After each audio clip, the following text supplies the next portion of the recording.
Tiago 5, 14 até 16. Entre vocês há alguém que está doente, que ele mande chamar os presbíteros da igreja para que estes orem sobre ele e o unjam com óleo em nome do Senhor. A oração feita com fé curará o doente. O Senhor o levantará, e se houver cometido pecados, ele será perdoado. Portanto, confessem os seus pecados uns aos outros e orem uns pelos outros para serem curados. A oração de um justo é poderosa e eficaz. Ou, dependendo da sua tradução, a oração de um justo pode muito nos seus efeitos, né? Vamos orar. Pai, abra o nosso entendimento, Senhor. Ilumine o nosso entendimento, Senhor, para que a Tua palavra alcance o nosso coração. Senhor, nós queremos ser ministrados pelo Teu Espírito, Senhor. Queremos pedir que o Senhor fale verdadeiramente ao nosso coração em nome do Senhor Jesus Cristo. Alcance o nosso coração.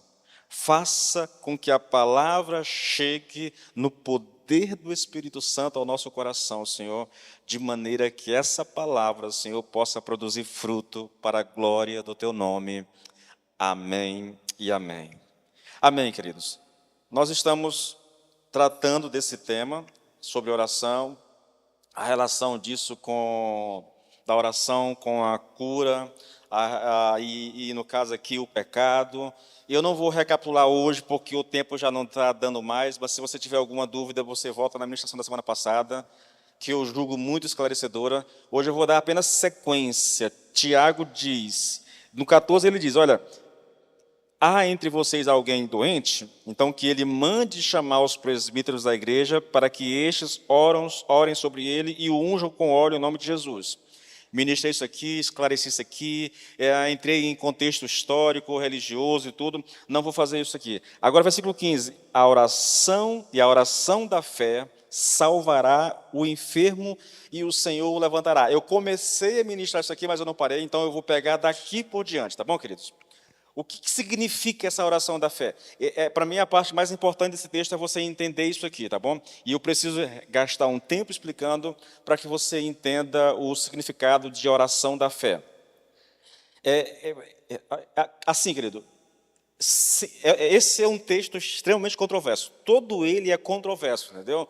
Há muitas opiniões, há muita gente defendendo uma coisa, outros defendem outra. Não dá nem para a gente entrar aqui nesses detalhes todos, porque senão a gente vai gastar muito tempo com coisas que não vão trazer edificação para você, tá bom? Mas eu vou me ater exatamente aqui naquilo que eu considero a interpretação correta do texto, tá? E aí eu cito Nicodemos, ele falando sobre o que é a oração da fé. Ele diz que essa oração da fé é um tipo específico de oração, e que Tiago aqui, ele não está falando de oração em termos gerais, tá? Aqui, querido, é uma oração específica. Grave isso, a oração da fé, citado por Tiago aqui, é uma oração específica. A diferença entre a oração da fé e as demais não está no ato de orar em si, irmãos, mas na fé por trás da oração. Eu sei que você sabe que, embora toda oração, querido, para que ela seja autêntica, ela tem que ser feita com fé em Deus, né? Aqui, Tiago está se referindo a uma fé diferente, irmãos, diferente. Não se trata apenas da certeza das coisas que esperam e da convicção daquilo que não se vê, de fato que não se vê. Isso é o conceito de fé lá em Hebreus 11, tá bom? 11:1. Aqui se trata da absoluta certeza de que Deus ouviu a oração e que vai respondê-la naquele momento. Que fique claro, todo crente deve ter fé. Se não tiver fé, querido, ele não tem nem como... Na verdade, se não tem fé, não é crente. A verdade é essa, tá bom? Não há como ser crente e não ter fé. É impossível. Mas para que você entenda, eu vou orar por uma pessoa e eu fui chamado para orar, eu vou lá e oro por ela, peço a bênção do Senhor e tal, eu estou orando, eu creio que Deus vai me responder, eu creio naquilo que está escrito, que fé é essa convicção, fé é essa certeza, mas isso aqui é aquilo que se espera de todos os crentes. Há uma fé, entende? Há uma fé, né, que é a tratada aqui por Tiago, que Tiago chama de oração da fé, isso aqui é algo diferente, irmãos. É algo diferente, tá? Não significa orar, querido, crendo e esperando que Deus cure a pessoa. Isso todo crente deve fazer. Mas orar tendo a mais absoluta certeza de que Deus vai responder àquela oração. Bom, esse tipo de fé, nenhum cristão, por mais espiritual que ele seja, ele não pode produzir. Esse tipo de fé é algo que vem totalmente de Deus. Vocês lembram que eu falei a semana passada? Imagine um pastor ou qualquer outro cristão que possuísse vamos chamar isso aqui de dom da fé? Esse dom da fé, entende? Ele tem isso, imagine que ele consiga, que isso seja produzido por ele mesmo. Como a gente ouve falar, os pregadores, quando eles fazem esses anúncios nos carros de propaganda, ou seja, por meio dos meios de comunicação, dizendo assim, olha, hoje em tal lugar, o homem de Deus vai orar, o poder de Deus vai se manifestar, você vai ser curado. Se eles tivessem o poder para fazer isso que estão anunciando, querido, eu diria que esses homens seriam os mais malignos que eu conheço na história, sabia? Por que eu digo isso, irmãos? Porque, querido, se eu tenho um poder como esse, se eu sei que eu vou orar por alguém e Deus vai curá-lo, eu não estaria dentro da igreja fazendo campanha para trazer as pessoas para vir para cá, irmãos. Eu estaria nos hospitais, entende? Porque lá tem gente doente, lá tem gente que precisa. Alguém com um dom desse não precisa estar dentro da igreja, fazendo campanha para atrair as pessoas para cá, para ele orar para serem curados. Não, um homem com um dom desse, ele teria que estar nos hospitais, pregando e curando as pessoas lá. Agora, vamos expandir essa ideia um pouquinho, querido. Imagine que existam muitos cristãos espalhados por toda a terra com esse dom. Irmãos, eu poderia dizer que a morte praticamente seria extinta. A morte morreria. A não ser que, como a gente tem visto, e isso é um fato, e eu não estou acusando ninguém, isso é um fato, nós temos visto acontecer, as pessoas que dizem ter esse dom, elas só oram pelos outros dentro da igreja num culto de campanha. E de preferência depois que você der alguma oferta para ele. É por isso que eu digo, se um homem tem esse dom, querido, e ele age só nessas situações, ele é mais maligno do que qualquer ímpio que se conheça. É lógico, querido, o que eu estou dizendo é que, o ensino que nós trazemos aqui, essa oração da fé, esse tipo de fé falada aqui, dita aqui por Tiago, ela não é produzida por homem, portanto, o homem não tem esse tipo de fé. Deus é que dá isso quando Ele quer dar. Mas vamos lá, eu vou tentar trabalhar isso com vocês ao longo da exposição, tá bom, querido? Volte para o texto. O que aconteceria se esses presbíteros, lembra do 14? Está alguém doente? Que ele mande chamar os presbíteros da igreja para que estes orem sobre ele e o unjam com óleo. Então, o que aconteceria sobre esses presbíteros que fossem chamados para orar por alguém doente, mas não houvesse cura? O cara está lá, mal mesmo, porque a ideia de doente aqui é essa, tá bom? De que a pessoa está tão mal que ela não tem força nem para ir à igreja, na verdade, por isso que ela manda chamar os presbíteros, e presbíteros aqui é um termo para falar da liderança da igreja naquela época, tá bom? Não era um líder, era um corpo de líderes, eles imitavam um pouco o que Jesus fez, né? Jesus chamou 12 discípulos para estar com ele, então havia uma espécie de corpo diaconal ou alguma coisa dessa natureza, havia uma liderança constituída, e esses homens que eram os líderes da igreja eram chamados para orar pelo enfermo, tá bom, querido? Agora imagine que eles são chamados, vão lá, orem, não é um só, mas todos, orem com imposição de mão, ungindo com óleo, e o enfermo não é curado. O que nós diríamos dele? Que esses homens eram incrédulos? Ou nós poderíamos apenas concluir que Deus não concedeu a eles a fé necessária para curar o doente. É importante que você entenda isso, querido. É importante que você entenda isso. A oração da fé curará o enfermo e o Senhor o levantará. Se você observar esse texto, o texto aqui está dizendo, querido, Tiago está dizendo aqui, que a cura, irmãos, ela não ocorreu, olha só, a cura não ocorreu por causa da unção, nem mesmo por causa da oração em si. O texto diz, e o Senhor o levantará. Sabe o que significa? Que a fé usada para curar o enfermo, ela foi dada por Deus. Foi Deus que curou o enfermo. Deus usou os presbíteros que estavam orando para curar. Ele deu essa fé para curar, mas veio dele. Não é algo que o ser humano possa produzir, irmãos. Não é algo que eu tenho acesso quando eu quero ter acesso, entende? É algo que Deus dá quando Ele quer operar um milagre na vida de alguém. Aí eu volto para o Nicodemos. Ele diz que é preciso deixar bem claro que todos os cristãos têm de ter fé em Deus, senão não poderiam ser cristãos, né? E não teriam como agradar a Deus. Contudo, a oração da fé é algo dado por Deus soberanamente a quem Ele quer dar. Irmãos, deixa eu perguntar para vocês, isso ficou claro? Porque alguém pega esse texto, eu li hoje um comentário sobre isso, entendeu?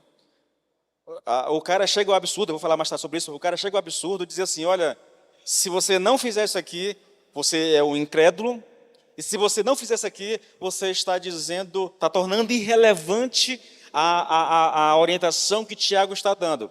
Eu acho que isso é um exagero, irmãos, tá? Mas nós vamos falar disso dentro de outro contexto, tá bom? Vamos embasar isso aqui, querido, essa ideia de que a oração da fé é algo que vem de Deus soberanamente, isso significa que Ele é que faz isso, Ele é que escolhe quem vai usar, quem vai curar, e não é o homem por si só que tenha esse poder, irmãos. Olha, eu já contei para vocês essa experiência, né? Eu já orei por uma pessoa que só dormia à base de remédio, ela estava 8 anos dependente de remédio para dormir, eu orei e Deus curou. Sintomas de depressão, mas Deus curou. Agora imagine, Deus me usou, agora eu vou sair orando para... Irmãos, eu não sou louco, querido. Não é assim. Deus tinha um propósito específico na vida daquela mulher e Ele me usou para curar aquela mulher. Não quer dizer que eu tenho essa fé, esse dom da fé e que agora eu posso sair orando por todo mundo e vai ser curado. Se fosse assim, minha mãe não teria morrido, irmãos. Se eu tivesse esse dom, entende? E se fosse assim, meu pai não estaria acamado há quase 5, 6 anos. Ele estaria de pé hoje. Eu não tenho o dom, querido. E eu oro pelo meu pai quase todos os dias, praticamente. Assim como orei pela minha mãe praticamente todos os dias, enquanto ela estava viva, adoentada. Vocês entendem? Vamos embasar isso aqui, irmãos, vamos. 1 Coríntios 12, eu vou ter que ser um pouquinho mais rápido por causa do tempo, viu, irmãos? 1 Coríntios 12, a partir do versículo 8.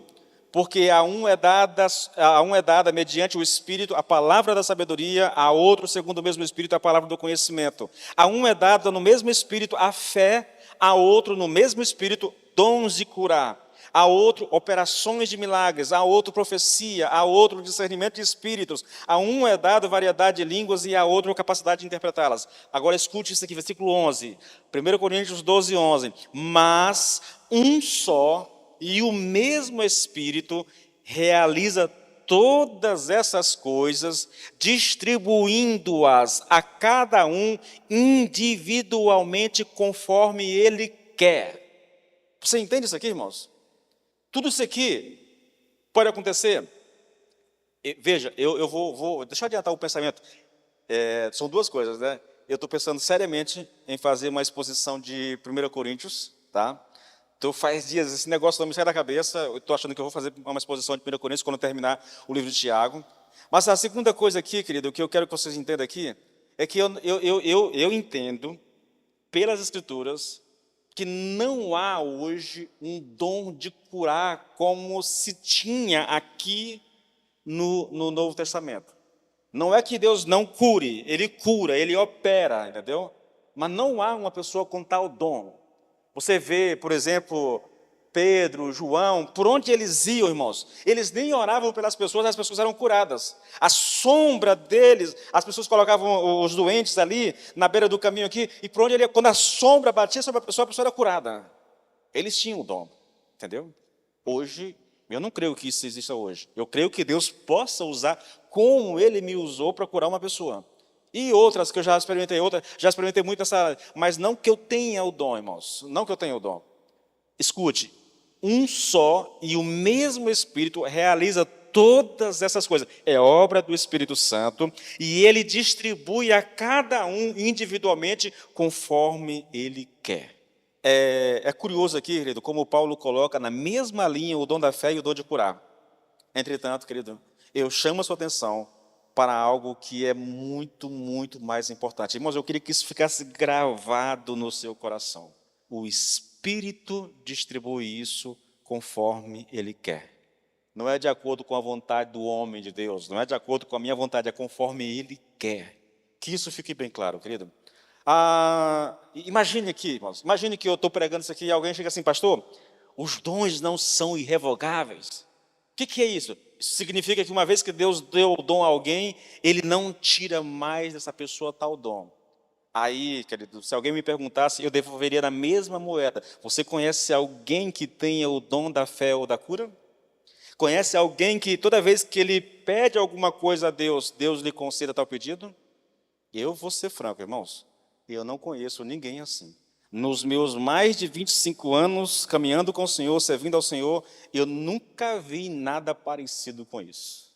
Já conheci pessoas que Deus usou para curar, já conheci pessoas que Deus usou para trazer algum tipo de revelação, mas isso acontece quando Deus quer, de acordo com a vontade dEle, Ele é soberano para trazer isso, entendeu? Eu não vou nem entrar aqui. Se a gente for estudar mesmo a questão de 1 Coríntios, aí nós vamos entrar nessa questão dos dons e estudar isso exaustivamente, mas por enquanto nós vamos parar por aqui. Continuando no embasamento, esse texto embasa o que eu estou pensando, que eu estou dizendo aqui, querido, pelo menos eu acredito. Tiago 1,6 agora. Peça, porém, com fé, em nada duvidando, porque o que duvida é semelhante à onda do mar, que é levada pelo vento e lançada de uma parte para outra. Essa fé, ele está falando aqui sobre sabedoria. Se alguém não tem sabedoria, para pedir a Deus, e pedir com fé, em nada duvidando. Eu acho que isso aqui é o mesmo tipo de fé que Tiago está citando aqui no versículo 15, querido. Se não for, irmãos, se não é o mesmo tipo de fé, uma fé que só Deus pode dar ao homem, como é que você pode pedir uma coisa a Deus e não duvidar de forma alguma que Ele vai te dar aquilo? Não tem dúvida quanto a isso. Você já parou para pensar sobre isso? Que eu não consigo produzir fé? Eu oro. É uma oração que eu fazia diariamente. Deus, dá-me sabedoria. Aí eu dizia, para lidar com isso, com aquilo, tal, dá-me sabedoria. Eu peço. Eu acredito que Deus vai me dar, mas às vezes as minhas atitudes dizem o contrário, que Ele não me deu isso. Bom, pense comigo, querido. Se eu posso produzir esse tipo de fé, então por que a igreja não está cheia de gente sábia? Ou será que você nunca pediu sabedoria a Deus? Em nada duvidando, querido. É uma coisa que está além de mim. Está além de mim. Vamos lá, Mateus 21, 21. Jesus, porém, lhe respondeu, em verdade vos digo que se tiveres de fé e não duvidardes, não somente fareis o que foi feito à figueira, mas até mesmo se a este monte disserdes, ergue-te e lança-te no mar, tal sucederá. Aqui está falando da figueira que Jesus deu uma palavra e ela murchou, ela secou, na verdade. E o Senhor está dizendo, olha, se vocês tiverem fé, se vocês pedirem sem duvidar, crendo totalmente, então vocês podem fazer não só isso, mas muito mais do que isso aí. Tá? Mateus 17, 20. E ele respondeu, por causa da pequenez da vossa fé, pois com toda certeza vos afirmo que se tiverdes fé do tamanho de um grão de mostarda, direis a este monte, passa daqui para acolá, e ele passará, e nada vos será impossível. Novamente, querido, eu creio que esse aqui é o mesmo tipo de fé que Tiago está se referindo aqui no texto que nós estamos estudando. Tá vendo? É uma fé específica que vem de Deus para o cumprimento de um propósito específico. Irmãos, olha, eu já contei isso aqui uma vez. O Po Yong-cho, no livro A Quarta Dimensão, ele conta a história de um pessoal que estava fazendo um trabalho evangelístico, né? E naquela noite houve uma chuva muito grande, um temporal, e para que eles pudessem chegar ao local, eles tinham que atravessar um rio. Mas a chuva foi tão grande que o rio encheu, que transbordou. Aquelas pessoas disseram assim, olha, Jesus disse que se nós tivermos fé, nós podemos fazer coisas maiores do que Ele. Então, nós vamos entrar na água e nós vamos caminhar sobre as águas, porque Pedro caminhou sobre as águas, e nós vamos fazer a obra de Deus. E eles foram mesmo. Irmão, para entrar na água, com um rio cheio, o cara tem que estar muito cheio de fé, não é verdade? Porque, vai bem aqui no Tocantins e tente caminhar sobre as águas, para você ver uma coisa. Duvido que você entra. Por quê? Porque nós não cremos que aquilo vai acontecer. Mas eles entraram e morreram.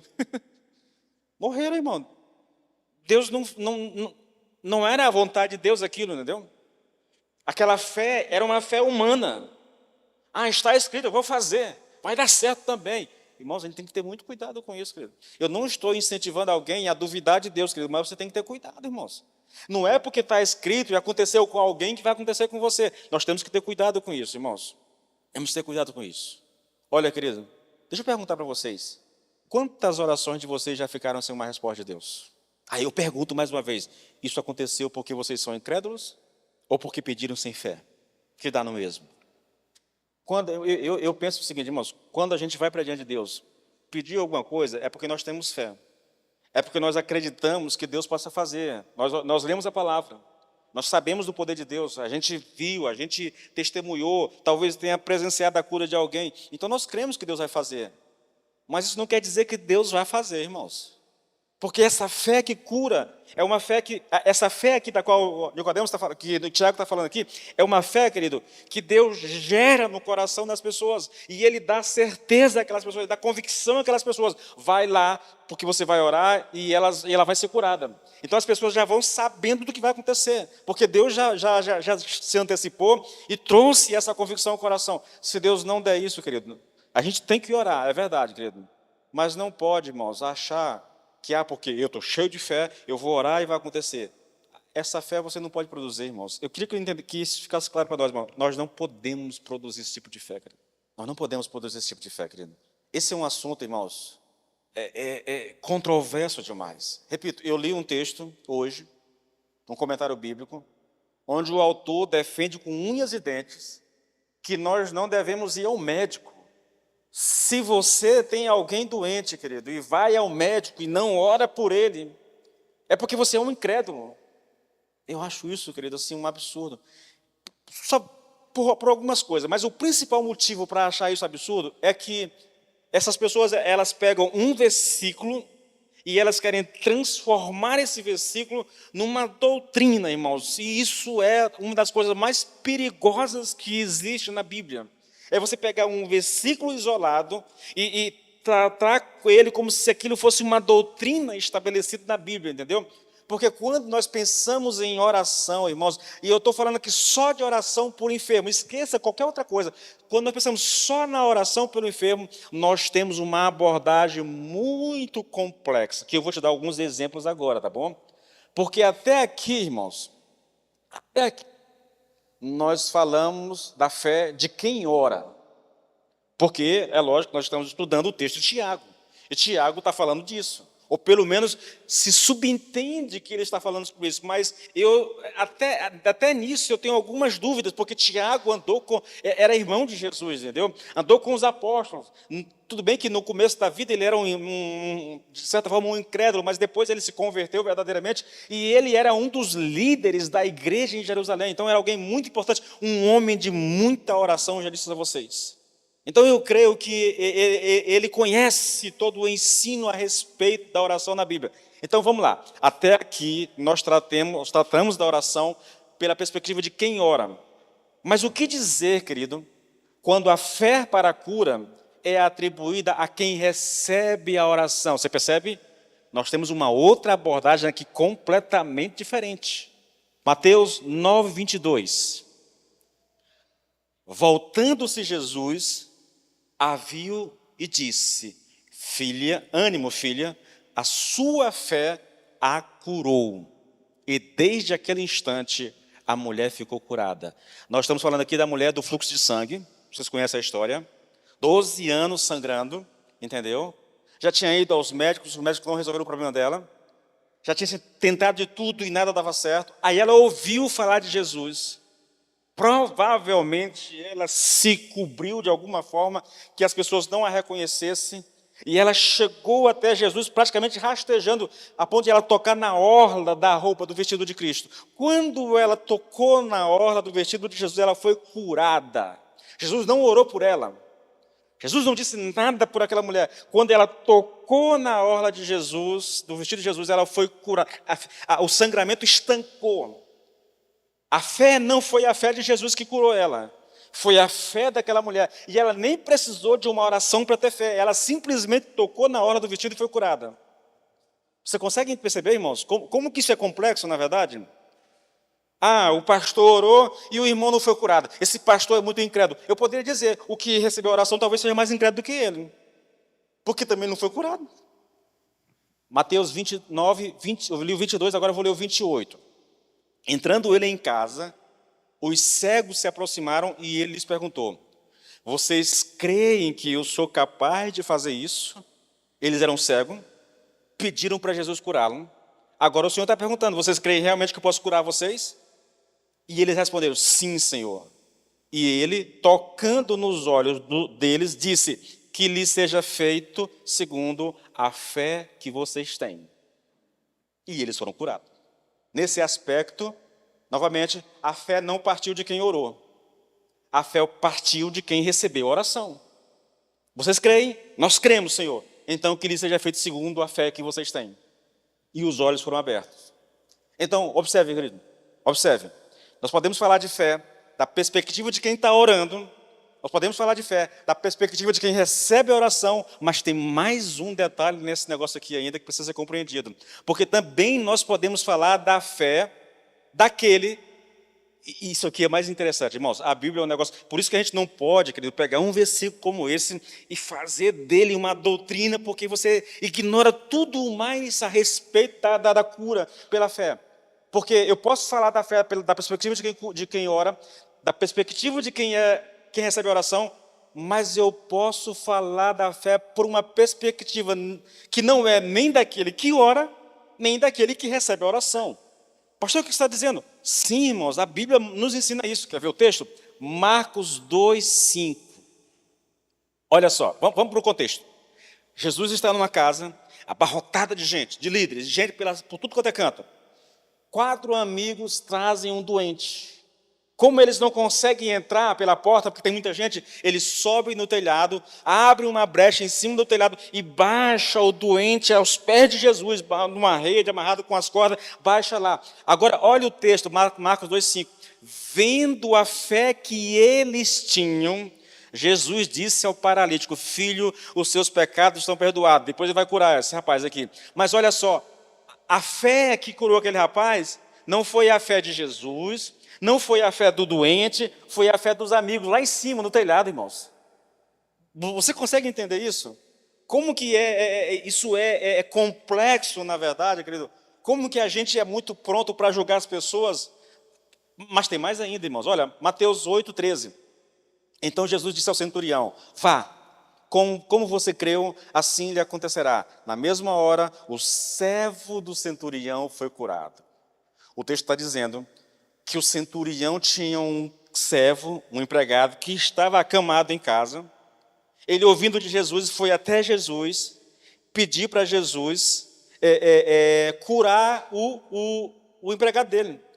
E o Senhor disse assim: olha, vá, porque como você creu, assim lhe acontecerá. Novamente, a fé usada para curar o enfermo não foi a fé de Jesus, não foi a fé do enfermo, foi a fé do centurião, irmãos. Então, é um assunto intrigante e complexo. E que nós precisamos ter muito cuidado na hora de abordar, irmãos. Muito cuidado. Isso aqui é uma experiência interessante. Isso aqui é uma experiência ele é comentarista e é pastor também. É um homem chamado Wisby, tá bom? Wisby. A Bianca conhece porque ela usa lá a The Word, né? Wisby. Ele diz assim, olha, ao visitar os enfermos, e para você ter uma noção, querido, de como isso é complexo. Ao visitar os enfermos em minha congregação, nem sempre sei como orar por eles. É da vontade de Deus operar a cura? Deus planeja chamar esse filho enfermo para junto dele? Uma vez que não sei as respostas, devo orar. Se for da tua vontade, cura o teu filho. Os que afirmam que Deus sempre cura e que não é da vontade dele que seus filhos fiquem doentes, negam tanto as Escrituras quanto a experiência. Mas, quando temos a convicção interior da palavra e do Espírito de Deus, de que Deus deseja curar, podemos fazer a oração da fé e esperar que Ele opere. Você percebe o equilíbrio aqui, irmãos? Eu vou orar por alguém. Deixa eu contar um pouco da experiência. Eu sei que o tempo está corrido. Esse negócio, eu não vou terminar esse negócio mais, não. Eu orei pela minha mãe durante um bom tempo, irmãos. Mas chegou um momento na minha oração pela minha mãe em que eu percebi, querido, que não era... Foi aquele pressentimento de que não era a vontade de Deus curar minha mãe, que Deus queria levar minha mãe, na verdade. E, vez ou outra, eu orava por ela, dizendo assim: Senhor, que seja feita a tua vontade. Eu não queria dizer para orar, imagina eu estou orando para minha mãe, dizendo: Senhor, se o Senhor quiser levar, leve ela. Deus me livre. Como é que tu ora por um enfermo dessa forma, entendeu? Não dá para você dizer isso. Então eu dizia: Senhor, que a tua vontade seja feita na minha vida da minha mãe, Senhor. Eu queria dar consciência à minha mãe de que Deus tinha uma vontade para a vida dela, e a vontade dele era melhor. Quando eu estava sozinho, aí eu orava com um pouco mais de liberdade. Senhor, eu estou pedindo para que o Senhor cure a minha mãe. Eu creio que o Senhor tem o poder, aí eu argumento com Deus em relação a isso, mas aí eu dizia: Senhor, se essa não é a tua vontade, então que o Senhor leve a minha mãe logo, não deixa ela sofrendo da forma como está. E de fato, querido, pouco tempo depois de eu começar a orar dessa forma, Deus levou a minha mãe, entende? Aconteceu a mesma coisa com meu irmão. Com meu irmão, ele morreu de câncer também. Com meu irmão, eu entrei numa guerra com Deus. Eu orava todos os dias para Deus curar, e eu cria de todo o meu coração, a ponto de ter sonhos com meu irmão sendo curado, que Deus ia curar o meu irmão. Mas chegou um momento, querido, na caminhada, em que eu tive o mesmo pressentimento. E eu comecei a dizer: Deus, se for a tua vontade levar o meu irmão, que o Senhor o leve logo, não deixa ele sofrendo assim não. E isso não durou nem 2 semanas, irmãos. Deus levou o meu irmão também, né? É um negócio complicado, querido. É um negócio, o que cabe a mim, querido, é crer no Senhor, é manter a minha fé no Senhor, sabendo que Deus sabe o que faz. Eu tenho que ter consciência disso. É o que o Isbe está dizendo aqui. Quando eu vou orar por alguém, eu não sei qual é a vontade de Deus para aquela pessoa. Eu não sei se é para orar por cura, porque eu não sei se Deus quer levar essa pessoa.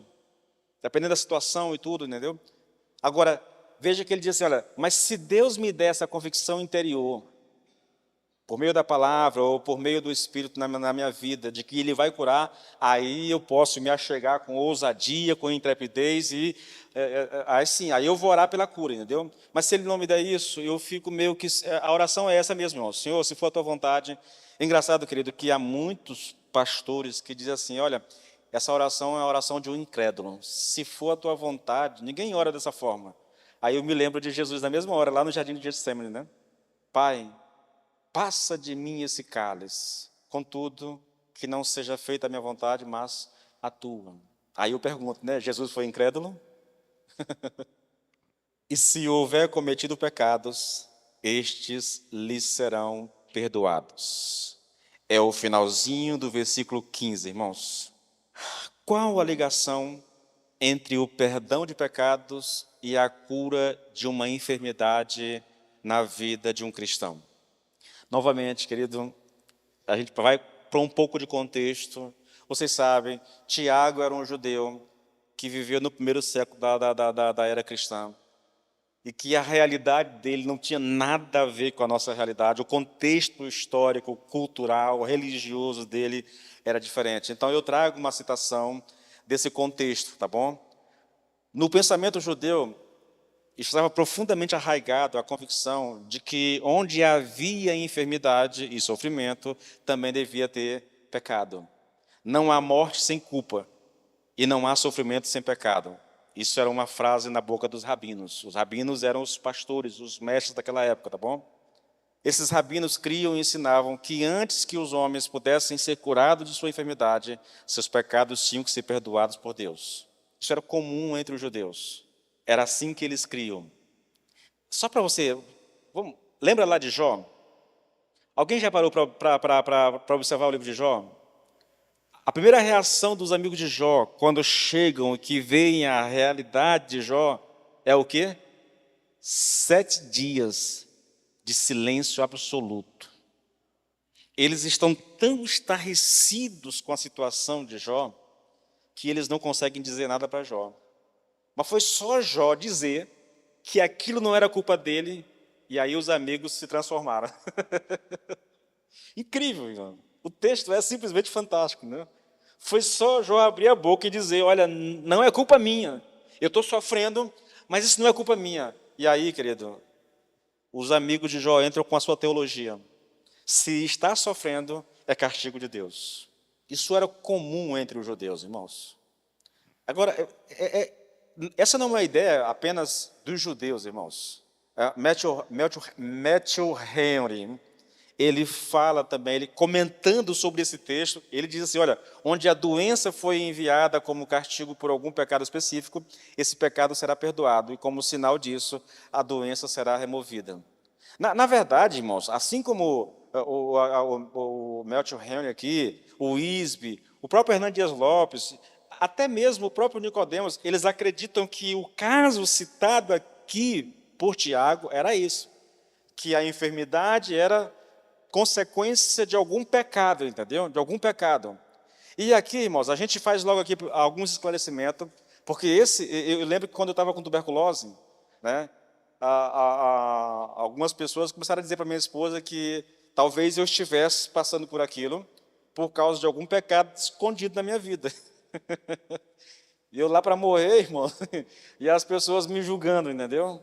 O pastor está doente há muito tempo, isso deve ser algum pecado escondido que ele não confessou ainda. Isso é uma mentalidade judaica, irmãos, entende? Lá do século I. Vamos fazer aqui uma pausa aqui e algumas lições aqui rapidinho para a gente continuar com o nosso texto. Primeira coisa que eu quero deixar bem claro a vocês, querido. Doenças podem ser causadas pelo pecado. Isso é um fato. Tá? Mesmo que o texto que nós estamos estudando aqui, querido, não afirma isso explicitamente, está implícito, mas não é uma coisa assim tão clara, né? O fato de que Tiago conectar aqui o perdão de pecados com a cura sugere que tal enfermidade tenha sido causada pelo pecado. Tá? Se você acha que... Porque assim, a gente... Eu vou falar disso já, né? Quando não é 8, é 80. A gente é muito de extremos, né? Mas a Bíblia deixa claro, querido, que algumas enfermidades são causadas pelo pecado como castigo de Deus. Só para você ter rapidinho aqui, Deuteronômio 28, 27 e 28 diz assim, olha, o Senhor os ferirá com úlceras, com as úlceras do Egito, com tumores, falando de câncer, com sarna e com coceira, e disso vocês não conseguirão se curar. O Senhor os ferirá com loucura, com cegueira e com perturbação de espírito. Na verdade, aí o texto segue descrevendo uma série de coisas que Deus vai fazer com o povo se eles não obedecerem à lei de Deus. Então, sim, o nosso pecado pode trazer uma enfermidade, né, até maligna sobre nós, querido. Porque quando ele fala de tumores aqui, está falando de câncer. Provavelmente isso aqui é um câncer, entendeu? Então, sim, o nosso pecado pode fazer com que Deus pode nos castigar com doença por causa do nosso pecado. Isso a gente não discute. Tá, pastor, isso é Velho Testamento, né? A gente tem esse hábito de dizer. Vamos lá para o Novo Testamento? João 5, a partir do versículo 5. Estava ali um homem enfermo, escute isso, havia 38 anos. Ele estava doente há 38 anos. Jesus vendo-o deitado e sabendo que estava assim há muito tempo, perguntou, você quer ser curado? O enfermo respondeu, Senhor, não tenho ninguém que me ponha no tanque quando a água é agitada. Quando tento entrar, outro enfermo chega antes de mim e entra, no caso, né? Então ele disse, levante-se, pegue o seu leito e ande. Ele curou. Um pouquinho lá na frente, ele encontra com Jesus de novo. Agora, observe o que Jesus vai dizer para esse homem. Mais tarde, Jesus o encontrou no templo e disse, olhe, você está curado. E aí ele complementa dizendo assim, não volte a pecar, para que algo pior não lhe aconteça. É impossível, querido, não deduzir aqui que a doença desse homem tinha sido consequência de algum pecado. Ele estava há 38 anos sofrendo por causa de pecado. Você quer um negócio mais sério ainda, irmãos? 1 Coríntios 11, 28 e 29. Nós vamos cear hoje, tá bom, querido? Isso aqui é um alerta para nós. Que cada um examine a si mesmo, é Paulo falando da ceia, que cada um examine a si mesmo, e assim coma do pão e beba do cálice. Pois quem come e bebe sem discernir o corpo, come e bebe juízo para si. Agora preste atenção, é por isso que há entre vocês muitos fracos e doentes, e não poucos que dormem. Dormir aqui, irmãos, está morto, entendeu?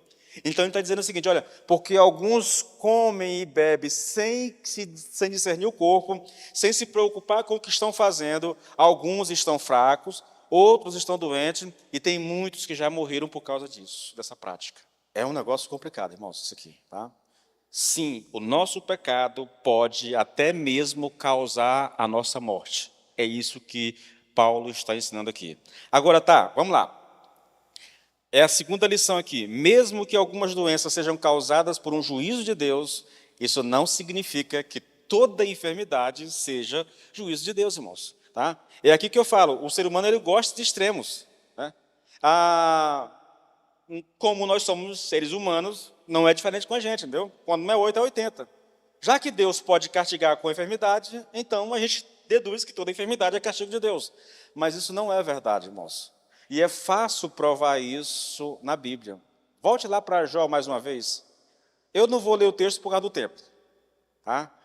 Mas se você já leu os capítulos 1 e 2 de Jó, você sabe que o sofrimento de Jó não era porque ele estava em pecado. Pelo contrário, o sofrimento de Jó era por causa da sua fidelidade a Deus, do seu temor a Deus. Era porque ele era um homem de Deus, totalmente consagrado ao Senhor, que ele estava sofrendo como sofreu. É o contrário daquilo que os amigos pensavam, entendeu? Eu poderia citar outros textos, queridos, mas aí a gente vai longe demais. Só 1 Timóteo 5, 23, onde Paulo diz a Timóteo, não beba somente água, beba também um pouco de vinho por causa do seu estômago e das frequentes enfermidades. Tiago era um cara doentio. E a doença de Tiago não tem nada a ver com pecado, entendeu? Nada a ver com pecado. Timóteo, desculpe. Timóteo, desculpe. Obrigado, gente. Se eu trocar nome, pelo amor de Deus, desconsidera aí, tá? Porque acontece. Tiago, Timóteo, vai. Então, Timóteo era um cara doentio. Era um jovem doente. Mas a doença dele não tinha nada a ver com o pecado. Irmãos, isso é suficiente, querido, para provar que nem toda enfermidade é juízo de Deus, por causa de algum pecado, tá bom? E a terceira lição aqui, queridos, oração e arrependimento são essenciais para a cura de uma enfermidade causada pelo pecado. Olha, querido, ao que tudo indica aqui, nesse caso específico, os presbíteros deveriam sondar a vida espiritual do enfermo. E, irmãos, eu não estou dizendo isso aqui, querido, não estou dizendo aqui que Tiago, aqui, querido, está estabelecendo uma regra para todos os pastores. Entretanto, é importante a gente perguntar, querido, se não é sábio fazer uma sondagem discreta a respeito da situação de cada pessoa. Está doente, há muito tempo doente. É conveniente perguntar, querido, ou sondar discretamente a vida da pessoa. Você não pode sair acusando a pessoa de que ela está assim, mas é prudente você considerar. Porque às vezes nós queremos tratar da doença, mas a gente está ignorando aquilo que está causando a doença, entendeu? E veja, irmãos, eu estou dizendo isso aqui, querido, porque o próprio Nicodemos diz assim, olha, os presbíteros deveriam ver a doença não somente como um momento em que conforto e cura do corpo eram necessários, mas como uma oportunidade de quebrantamento, de acertar as contas com Deus, de colocar a vida em ordem diante dele. É claro, querido. E aqui eu trago um outro alerta, rapidinho. Olha, irmãos, a gente não pode pensar, nem presumir, querido, que toda pessoa que esteja doente, ela esteja doente por causa de algum pecado. A gente não vai para esses extremos. É necessário que haja algum tipo de equilíbrio, irmãos, entre nós cristãos, entendeu? A gente não pode ser extremado quando não é 8, é 80. A gente tem que ter um certo equilíbrio na hora de lidar com isso. Você percebe que é uma coisa bem complexa, a oração da fé, a oração que cura, isso pode partir de quem está orando, pode partir de quem está recebendo a cura, pode partir de um amigo, de um terceiro, entendeu? Essa questão da doença, pode ser que a enfermidade não tenha nada a ver com o pecado, mas pode ser que a enfermidade tenha alguma coisa a ver com o pecado. Então, isso requer, querido, da nossa parte, uma atitude prudente e sábia na hora de lidar com pessoas enfermas. Tá? Nem sempre apenas o remédio é a solução. Às vezes o que está causando o problema não é nem uma questão física, é uma questão espiritual. E eu não estou nem falando aqui de problemas mentais e emocionais que nos acometem. Eu estou falando apenas de enfermidade física mesmo, no corpo, que pode ser causada por Deus ou não. Então, é algo complexo, querido. E eu espero, irmãos, que lançando luz sobre isso, a gente tenha um comportamento, uma postura adequada diante disso. A gente não pode chegar, irmãos, é muito perigoso a gente chegar e já estabelecendo a causa do que está acontecendo, o motivo. É preciso que haja uma sondagem, querido. É preciso que se busque a Deus. é preciso que nós tenhamos paciência e prudência na hora de lidar com isso. A gente tem que ter consciência disso, irmãos. Você está lidando com uma pessoa enferma e já orou, e ela já foi ao médico, e nada resolve. É prudente a gente questionar. Será que não há alguma coisa espiritual nisso tudo? Nós vivemos uma geração, querido, meio que incrédula, tá bom? E eu nem culpo exatamente as pessoas, aos crentes.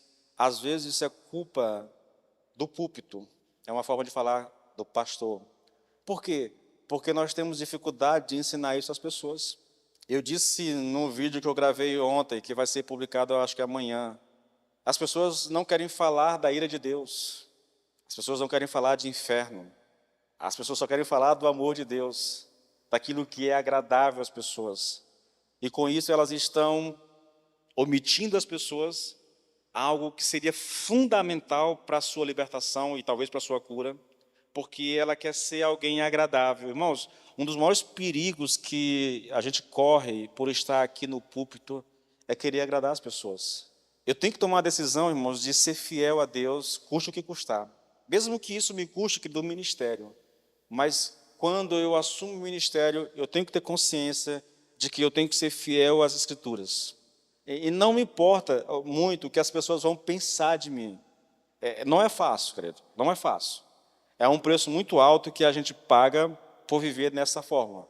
Mas ou vivemos assim, querido, ou se faz como muitas pessoas têm feito, Brasil afora, mundo afora, entendeu? Eles ignoram uma parte do Evangelho. A parte do Evangelho que é desagradável, a gente deixa de lado, não fala. Principalmente em público, principalmente quando estamos diante de uma câmera, né, que isso vai para o mundo todo. Então nós falamos só aquilo que a gente sabe que as pessoas vão gostar de ouvir. Aí nós falamos, olha, Deus vai te curar, Deus te ama, Deus isso, Deus aquilo, mas nós ignoramos das pessoas aquilo que talvez fosse necessário para a cura, para a salvação. E porque a gente ignora, nós estamos sentenciando a pessoa, querido, à perdição eterna. É um cuidado que a gente precisa ter em todos os aspectos da mensagem do Evangelho. Nós não podemos descuidar disso, querido. E, mais ainda, eu tenho que ter consciência de que tomar essa postura, essa posição, isso pode me custar um preço alto. E é verdade, irmãos. É verdade. Agora, irmãos, eu digo a vocês, e eu não digo a vocês, querido, assim, porque quero parecer espiritual, mas a minha consciência com Deus, ela vem em primeiro lugar sempre, entende? Eu prefiro estar em paz com Deus e sofrer algum tipo de rejeição por parte de vocês, do que ser aceito por vocês e não ter paz com Deus. Isso para mim é uma coisa que não há questionamento, que não tem nem que se discutir, entende? Desde quando eu assumi o ministério, essa é a postura que eu adoto, querido. Por isso eu prego o que eu prego, por isso eu ensino como eu ensino. Tá? Então, a gente fica por aqui. Semana que vem nós voltamos para concluir. Se Deus quiser, a gente conclui esse negócio, irmãos, porque é realmente um assunto complexo. E eu acho que não adianta a gente passar muito rápido pelo assunto e depois ficar dúvida na cabeça das pessoas que estão ouvindo a pregação. Tá?